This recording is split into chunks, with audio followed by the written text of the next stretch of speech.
네, 현직 판사가 지하철에서 여성의 신체를 몰래 촬영하다가 경찰에 체포됐습니다.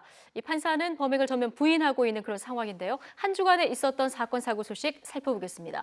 오윤성 순천향대 경찰행정학과 교수 그리고 최영일 시사평론가 다시 모셨습니다. 두 분 어서 오십시오. 안녕하세요. 예, 최 평론가님은 사실 이것 때문에 오늘 출연 예정돼 있는데 맞습니다. 국회가 오늘 너무 급박하게 돌아가는 바람에 난리네요. 또 국회 상황, 정치 시사평론도 앞서 해주셨는데 자, 이 얘기부터 해보겠습니다. 지금 현직 판사가 지하철 물가로 입건이 됐는데요. 혐의는 부인하고 있는 그런 상황이에요. 네, 그렇습니다. 본인 입장으로서는 그 순간적으로 나락으로 떨어진 그런 느낌을 받았을 거예요. 예. 왜 그러냐면 이 사람의 그 직업 자체가 판사, 네. 그것도 지금 이제 그 성폭력 사건 전담 형사 합의부에 근무를 하고 있는 판사라는 거죠. 그렇습니까? 그래서 이제 이 성범죄자 처벌 기준 강화가 된 그 2013년에 예. 그 관련 개정 법률에 따라 가지고 업무 부담이 증가하기 때문에 전담부를 만들었거든요. 네. 거기서 근무를 했기 때문에 본인이 아마 이런 종류의 사건에 대해서 판결을 많이 내렸을 거라고 예. 생각이 듭니다. 그런데 지금 이유를 들어보면 애플리케이션이 저절로 작동을 네. 했다. 지금 팩트는 이제 목격자가 사진을 찍었다고 제보를 했고요. 네. 경찰이 이걸로 입건을 이제 했는데 사진이 있는 건 맞습니다. 그러니까 그런데 아직까지 혐의는 그렇죠. 예. 부인하고 있는 부인하고 상황이죠. 있는 혐의를 상황이죠. 부인하고 있는데 이게 이 말이 성립되기는 좀 어려워 보여요. 예. 아직까지 이제 입건이 돼서 수사 받고 재판 결과까지 나와봐야 되니까 이 현직 판사인데 30대 초반의 젊은 판사예요. 네. 그런데 이제 변명이라고 한 이야기는 자 카메라에 이 핸드폰, 스마트폰에 카메라 애플리케이션이 저절로 작동을 하면서 이 오작동으로 잘못 찍혀진 것 같다. 네. 내가 의도한 바는 아니다. 기계적인 그런데 실수다. 의도를 안 했는데 그렇게 구체적인 어떤 신체 부위가 그런데 그렇게 찍혀서 담겼을까요? 다른 사진이 발견되진 않았고요. 예. 그 해당 사건의 피해 여성의 사진이 세 컷이 찍힌 거고요. 예. 이 카메라의 각도를 조절해서 그러니까 다리를 치마 아래쪽으로 올려 찍는 것을 다른 남자 승객이 지하철에서 목격을 하고 제압을 했거든요. 네. 그리고 이 피해 여성에게 알려주고 그리고 이 판사와 피해 여성을 데리고 이 역에 내려서 동대문 문화공원역에서 예. 영무실로 간 겁니다. 예. 그래서 이게 이제 경찰로 넘어가게 된 사건인데 용감한 시민이네요. 예, 예. 그럼 용감한 시민이고 정말 용기 있는 일을 했는데 목격자가 명확히 있고요. 네. 그리고 이제 피해자가 존재하고 증거물이라고 하면 스마트폰 속의 사진 3장인데 이 사진이 우리가 흔히 잘못 작동하는 경우를 살다 보면 겪죠. 그럼 뭔가 네. 이상하게 찍혀 있죠. 핀도 안 맞는다라고 우리가 이게 하늘이나 바닥이나 뭐 엉뚱한. 예. 근데 피사체가 명확하게 포커싱이 돼서 찍힌 사진에 대해서는 의도성을 부인하기 어렵습니다. 그래서 제가 예. 목격자, 증거, 피해자 다 존재하고 있는 상황인데 아까 말씀하신 대로 이런 유사 사건에 대한 판결을 많이 했던 판사 입장에서 네. 내놓은 변명으로는 너무 궁색해서 지금 누리꾼들이 뭐 갑론을 박하고 있어요. 예. 그러면 이 카메라 앱은 인공지능인가요? 아. 그럼 변태 인공지능인가요? 이런 지금 이제 조롱성 이 질문들이 올라오고 있는데 좀 난감해 보입니다. 오 교수님, 애플리케이션이 저절로 작동됐다 이러면서 지금 혐의를 부인하고 있는 상황인데 뭐 이렇게 하는 주장이 좀 받아들여질 가능성도 사실 있습니까? 통상적으로 이제 그 판결에서 주로 얘기하는 것이 예. 합리적 의심을 가질 여지가 없는 그런 표현을 많이 쓰거든요. 그래서 아마 이분이 판사이기 때문에 합리적 의심을 가질 여지가 있는 상황을 만들어 놓은 것 같아요. 네. 예, 방금 말씀하신 대로. 그래서 중요한 것이 바로 이 카메라의 각도 또는 초점 이런 것을 가지고 나중에 그 판단을 할 것이고요. 예, 중요한 것은 이런 행위를 하는 분들이 주로 이 사람은 인간이 가지고 있는 그 심리가 자기가 알고 남이 알고 하는 이런 알고 모르고를 놓고 네 가지 심리가 있는데요. 이 조하리의 창이론에 보면은 자신은 알고 남들이 모르는 심리가 있어요. 예. 즉 다시 말해서 이 판사라고 하는 것은 외부적으로 직업이죠. 그 사람의 개인적인 어떤 성적 취향이라든가 이런 것들은 우리가 전혀 알 수 없는데 이번 사건을 계기로 해서 밝혀졌다라고 하는 것이죠. 그런데 이제 주로 어떤 가까이 가서 몸을 대고 추행을 하는 것보다는 멀리서 사진을 찍는다든지 예. 이렇게 하는 것이 오히려 자신의 어떤 죄책감을 중화시키는데 더 여러 가지 효과가 있다라고 하는 그런 차원에서 아마 그렇게 한 것 같고요. 네. 그래서 이제 그런 과정에서 상당히 더 큰 흥분이라든가 스릴 그리고 이제 한번 눈으로 보고 만지는 것이 아니라 그것을 찍어서 자기가 가져간다면 그것을 예. 지속적으로 소유를 할 수 있다라고 하는 그런 심리가 밑바탕에 깔려 있는 것 같습니다. 예. 지하철 몰카 뭐 이제 이건 밝혀져야 되겠습니다만은 네. 이런 범행을 저지르게 되면 보통 처벌은 어떻게 되나요?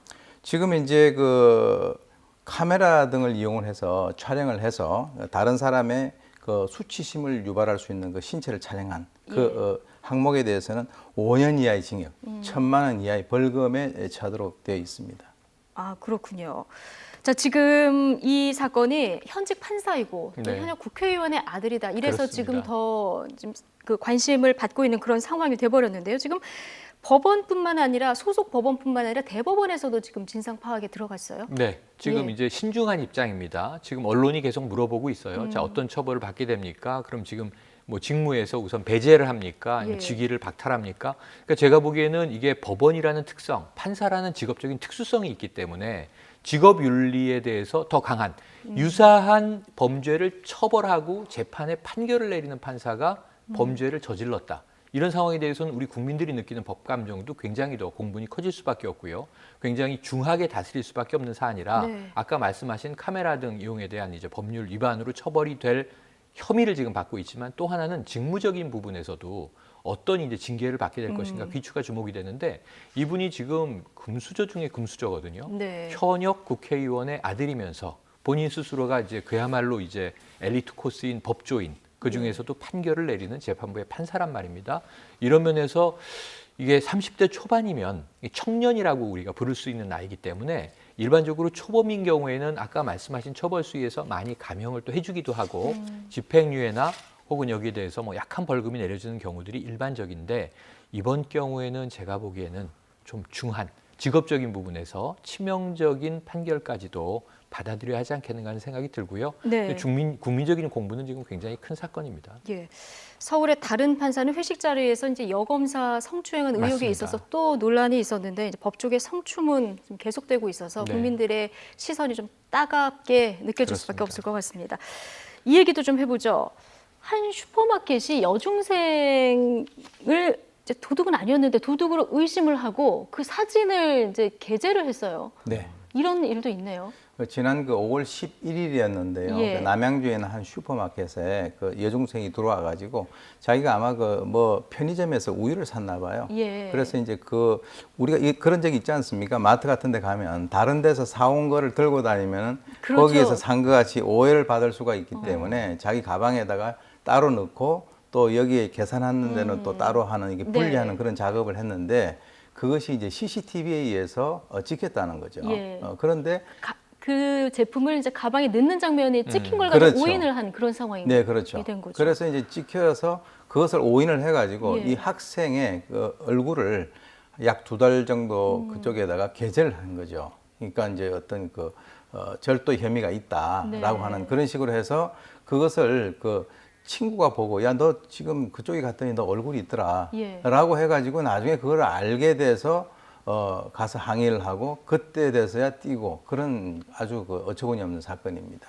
그러니까 지금 말씀하신 대로 정말 어처구니가 없는데 네. 이게 뭐 도둑을 의심해가는 정황이 있다 하더라도 네. 이렇게 사진을 무단으로 이렇게 게재를 할 수 있는 일입니까? 두 가지 문제가 있는 거예요. 첫 번째는 사실 확인을 이 업체 쪽에서 하지 않았다. 예. 두 번째로는 사실 확인이 돼서 서로 절도라 하더라도 이게 어떤 공식적인 절차를 거치지 않은 겁니다. 법적 절차를. 그러니까 예를 들면은 범인이 확실한데 뭐 유력한데 네. 이 범인을 잡아야 한다. 그럼 경찰에 신고해서 경찰이 지명 수배를 하게 되죠. 그렇죠. 물론 이 우유 하나에 예. 대해서 청소년이 명확해 보이는데 우리가 지명 수배를 일반적으로 붙이지는 않습니다만 그러면은 이제 신원 확인을 하고 본인에게 확인 절차를 거치고 법적 절차를 거쳐야 되는데 모두 다 뛰어넘은 거예요. 예. 그냥 이 업체는 심리적 추정으로 우유를 훔친 것 같다. 그리고 예. CCTV에 그 사진이 찍혀서 우리가 가지고 있다. 그래서 이게 무슨 지명수배, 뭐 도둑을 잡습니다. 이렇게 붙인 건 아니고 네. 이 사진을 딱 게재해 놓고 그 밑에 CCTV 촬영 중 물건 훔치면 찍히니까 조심하세요. 이런 경고성 포스터처럼 이제 게재를 했는데 이게 2달 이상 갔다는 거 아닙니까? 그리고 그러니까 본인도 네. 몰랐는데 친구한테 그 얘기를 들었다면 그렇죠. 5월에 동네 이게 분들도 봤을 생긴 거고 겁니다. 다른 친구들도 봤을 수 이 있었던 동네 상황이고요. 슈퍼입니다. 조그만 예. 지역 사회예요. 그리고 그 동네에선 가장 큰 대형 브랜드 L 뭐 이제 네. 저 슈퍼마켓이란 말이에요. 그러다 보니까 이게 본인은 모르고 있었지 신경을 안 썼을 거예요. 본인도 여러 번 방문했을 것으로 추정이 됩니다. 그런데 친구가 확인하고 저거 너 아니야? 알려줬는데 이 아이가 청소년이 충격에 빠져서 학교도 못 가고 지금 공황장애 증상이 나타나고 있어요. 그럼 이 아이고. 부모는 억장 무너지는 거죠. 그렇죠. 확인해 보니까 설사 우유 하나 훔쳤다 하더라도 처벌은 처벌대로 받더라도 이것이 어찌 보면 인격권 침해가 발생한 게 명확한데 문제는 이건 훔치지도 않았는데 억울하게 누명으로 도둑으로 몰리고 이 지역사회 사람들에게 모두 다 도둑 학생이 돼 있는 거 아닙니까? 그러니까요. 이게 여기에 대해서 지금 명예훼손으로 이제 고소를 한 그런 네. 상황인데 제가 보기에는 이 대형 업주가 좀 철저하게 여기에 대해서 해명하고 필요한 보상을 하고 그리고 이제 필요하다면 법적 처벌을 받아야 할 것 같습니다. 네, 저희가 오늘 이 주제를 고른 것도 이 학생 굉장히 억울할 것 같아서 좀 네, 알릴 필요가 있겠다 맞습니다. 싶어서 이 주제를 골랐는데 이 업체가 임의로 얼굴을 공개한 부분이요. 이 부분이 법적으로도 좀 위법한 부분이 있습니까? 네, 그렇습니다. 예. 이제 명예훼손에 해당이 되는데요. 네. 그러니까 구체적인 사실을 적시하거나 또는 그 허위 사실을 적시를 해가지고 다시 말해서 다른 사람들에게 공공연히 적시를 해가지고 타인의 명예를 훼손하는 예. 그 사람의 사회적 지위에 대해서 위협을 가한다든지 그런 상황이 된다면 이 명예훼손으로 처벌을 충분히 받을 수가 있는 것이고요. 예, 지금 어머니가 고소를 한 그런 그렇죠. 네, 상황인 그렇습니다. 거죠?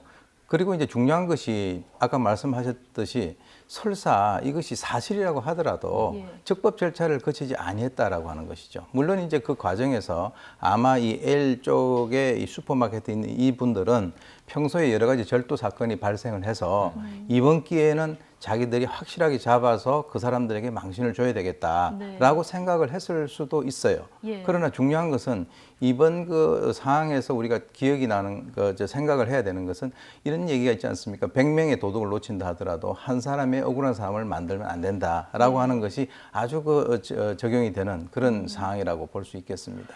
이 슈퍼마켓은 지금 어떤 입장입니까? 슈퍼마켓은 좀 다소 면피성 발언들을 한 것 같아요. 예. 그래서 이제 이 부분에 대해서 본인들이 책임이 있다고 하는 것을 아직은 인정했다는 보도는 없어요. 예. 다만 이제 사실이 아닌 것이 확인이 되다 보니까 또 학부모의 항의가 강하다 보니까 조금은 이제 뭐랄까요, 좀 난처한 입장에 처해 있는 것 같은데 제가 보기에는 좀 이럴 때일수록 떳떳하고 당당하게 앞장서서 나서서 사과를 하고 정말 이 죄송하게 됐다. 이런 일이 다시는 없도록 하겠다. 재발 방지 약속을 하고 그리고 이제 법적 절차에 의해서 본인들이 감수할 책임을 감수하면 되는데 네. 제가 보기엔 좀 이 말돌리기를 한다 그러죠. 흔히 뭐 꼭 그러려고 그런 것은 아니고요. 왜냐하면 아까 말씀드린 대로 이 자체가 도둑이라고 지목한 건 아니지 않느냐. 이런 식이에요. 보도 나갈 때 보통 사진은 붙어 있는데 밑에 본 사진은 뭐 기사 내용과 무관합니다. 상관없습니다. 예. 하는 것 같은 느낌이어서 조금 업체가 더 여기에 대해서 책임을 빨리 정중하게 인정하기를 촉구를 좀 드려봅니다. 예, 처음에 행동도 문제지만 지금 대처에도 문제가 네. 있었다. 자, 이렇게 분석을 해주셨습니다.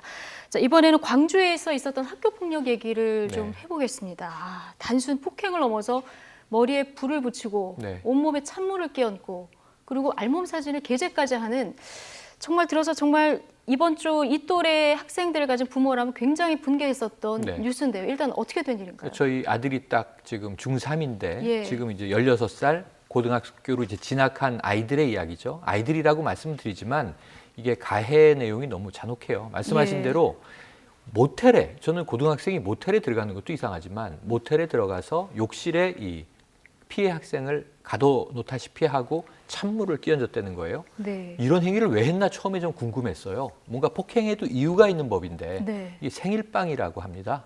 그 해당 피해 학생의 생일인데 생일에 이렇게 뭐 학생들이 좀 거칠게 다루는 이제 전통들이 일부 남아 있긴 한데 모텔에 가둬놓고 욕실에서 찬물을 뿌렸다. 이게 생일빵이다. 이건 뭐 일단은 받아들이기 어렵습니다. 그리고는 말씀하신 대로 이게 이 공공장소 전신주에 이 아이를 묶어서 움직이지 못하게 결박을 해놓고 하의를 그냥 내려버려서 이건 성추행입니다. 네. 그리고 나체 사진을 찍어서 SNS에 유포합니다. 가장 끔찍한 건 라이터로 머리털을 태우고 머리를 삭발시켜버립니다. 이거는 어디 좀 인권이 유린이 된 정근대적인 네. 이 유배된 죄수에게도 있어서는 안 될 일이에요. 역사책에나 한 자락 나올까 말까 한 이야기를 지금 우리 아이들이 동네, 지역사회에서 저지르고 있었다는 겁니다. 모텔, 극장, 공공장소, 그 동네에서 다. 근데 이게 해당 피해 학생의 부모도 모르고 있었고 이제 하던 것이 워낙 오래 지속되니까 가해 학생의 부모가 이걸 알아채고 나서 예. 너무 아이가 이제 문제가 큰일 날 것 되니까 같으니까요. 피해 학생 부모에게 알린 거죠. 예. 피해 학생 부모가 확인을 한 후에 이제 경찰에 역시 고소를 했고요. 네. 이게 알려지게 됐는데 깊이 들어갈수록 지금 이 관련해서는 이제 지역의 교육청에서 학폭위도 열게 되는데 예. 조금 더 조직적이고 생태적인 정황들이 나타나고 있어요. 이건 좀 그러니까요. 크게 다룰 문제인 것 같습니다. 그러니까요. 그런데 지금 가장 피해를 많이 입었던 피해 학생 심리 검사를 해봤더니 굉장히 불안해하고요. 심지어는 이제 언어 장애까지 나타나고 있는 그런 상황입니다. 뭐 그럴 수밖에 없는 상황인 것 같아요. 네, 그렇습니다. 예, 지금 말씀하셨습니다마는 아까 그 모텔 바깥쪽에서도 그렇게 했고 또 이제 예. 이 피해 학생의 부모가 맞벌이기 때문에 주로 이제 집에 있지 않는 그런 상황이었어요.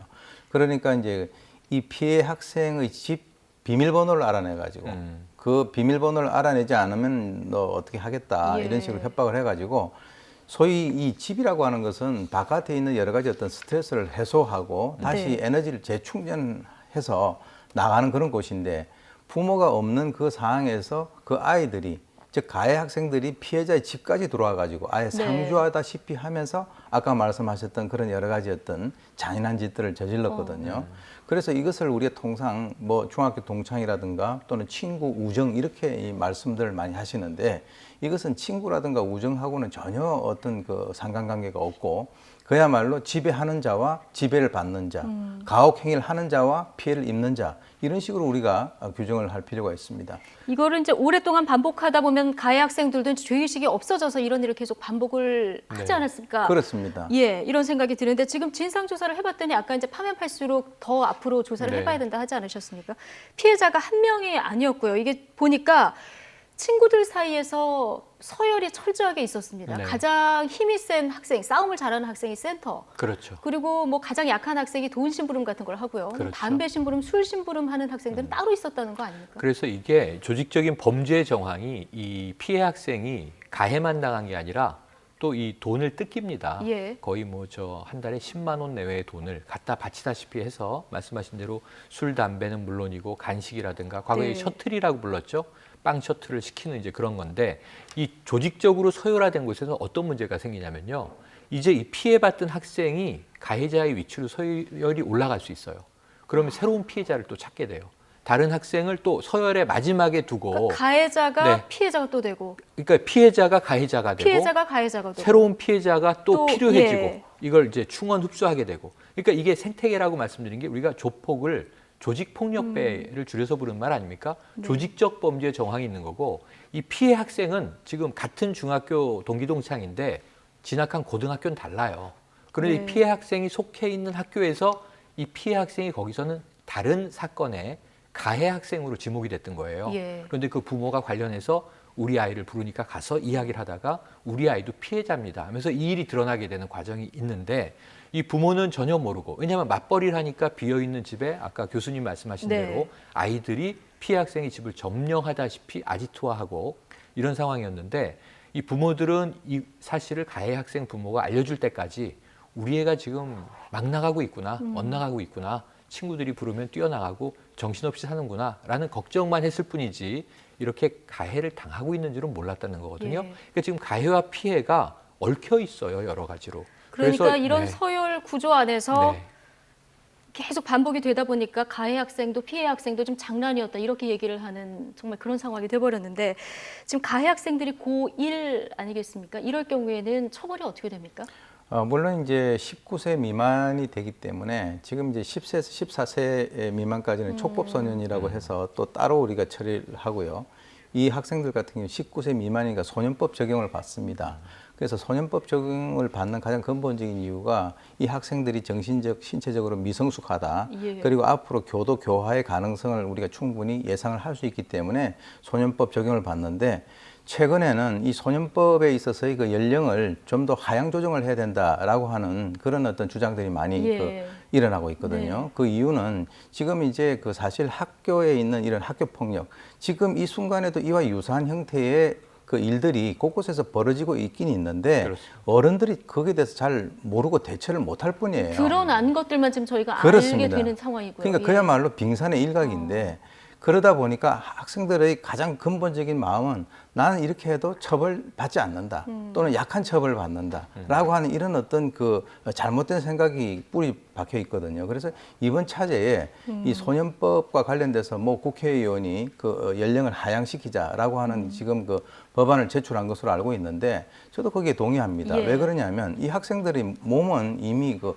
완전히 성장한 그 성인들보다도 더 건장한 그런 상황이고 정신적으로는 미숙하기 때문에 예. 본인들이 처벌받지 않을 가능성이 있다라고 하는 상황에서는 언제든지 이런 잔인한 일을 지속적으로 할 수 있는 가능성이 크다는 거죠. 예. 그것을 우리 사회가 반드시 인식을 해야 될 때라고 봅니다. 네, 그런 이유로 청소년 범죄에 좀 처벌이 강화될 필요가 있겠다. 네, 이런 얘기를 해주셨습니다. 무엇보다 이 피해 학생이 심리적으로 빨리 좀 회복이 됐으면 좋겠다. 자, 이런 바람은 듭니다. 자, 오윤성 순천향대 경찰행정학교 교수 그리고 최영일 시사평론가와 함께했습니다. 고맙습니다. 맞습니다.